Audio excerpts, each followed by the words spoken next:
There are lots of reasons why I think that training your employees in an organisation with conflict resolution skills is going to be a huge benefit to your culture and the way that your employees feel about coming to work and how conflict is managed.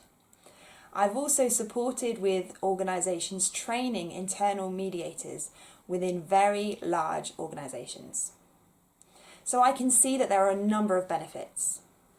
If you've got an employee who is trained as a mediator with all those conflict resolution skills, then hopefully they can put them to good use and make sure that issues are resolved speedily and before they escalate any further. And it may be that there are situations where internal mediation is the most appropriate option, so it reduces the cost of bringing in an external mediator.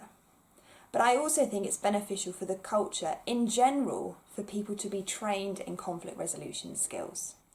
There are some considerations that I think are important to bear in mind though when you're considering whether to use an internal mediator or bring in external mediators.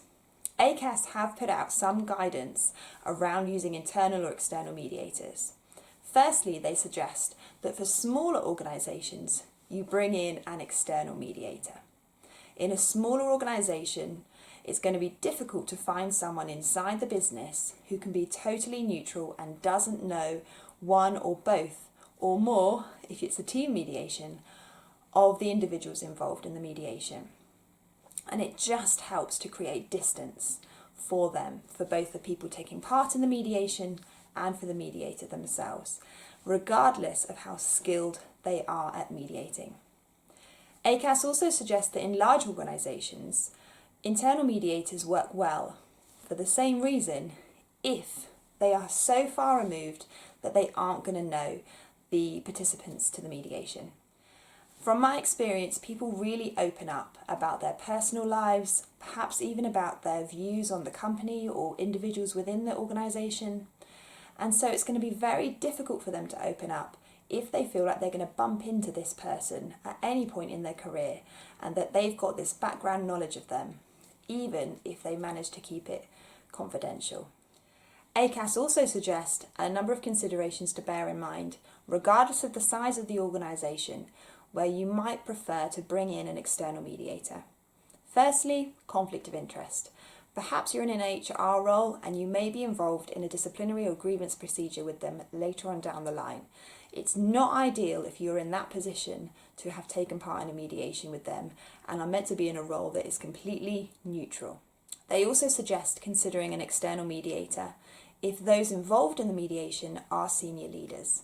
Obviously, this has an impact on the organisation and how it's run, and therefore anyone who's taking part in the mediation might be less likely to open up.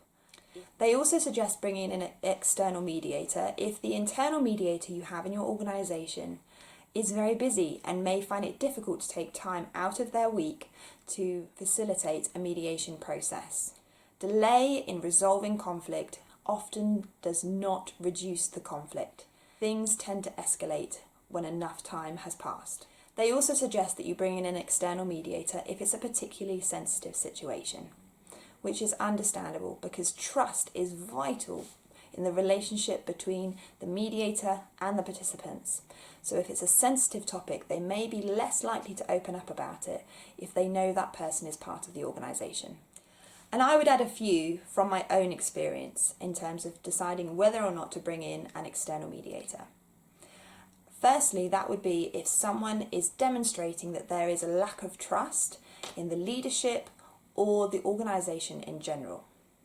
Now, it may be that the organisation or those who are deciding whether to bring in a mediator or not don't feel like there's any credence to their belief, but having that belief in general is going to make them less willing, again, to open up and trust the mediator and not feel that it could be held against them in future. I would also suggest that if there's been a grievance process or it's taken a long time to get to resolving the issues, that you bring in an external mediator. In the time that elapses between issues beginning and conflict resolution, the longer that it is left, the harder that it will be to unpick those issues and to make sure that people are less entrenched in their positions and more willing to understand and compromise. With an external mediator, they're not on the back foot with being employed by the organisation, so they are more likely to be able to help someone build trust and open up to the possibilities that are available and open to them for resolving their issues. Finally, my final note is, regardless of whether you pick an internal or an external mediator to manage the dispute going on in your organisation, I would say one thing: please make sure that they have been trained sufficiently first. And this is for the benefit of the participants, so that they are guided well through the process, which can feel very emotional and very intense for a lot of people. It's also going to benefit the situation, because a mediator will have a ton of tools and techniques that they've learned along the way, both through their training and through their mediation experience, that they can apply to situations that stop people getting in a loop in a mediation. But also, this benefits the welfare of the mediator themselves. This job is often considered a calling for many mediators, and it's something that people feel very passionate about.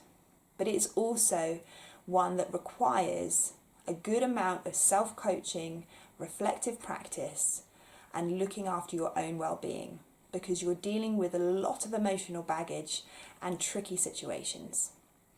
An experienced and trained mediator will know how to come away from a mediation without carrying that emotional baggage with them.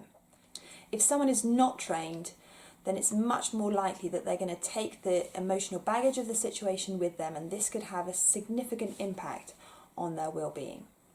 So bear that in mind when you're considering whether or not to use an internal or an external mediator to resolve the issues going on in your workplace. If you want to know any more information about workplace mediation or the variety of conflict resolution tools available to you, then please go to www.mosaicmediation.co.uk and look through the information on our website. Or you can book a no obligation consultation call with us, and we can guide you towards the most appropriate service so that you can bring peace back to your workplace. Thanks for listening.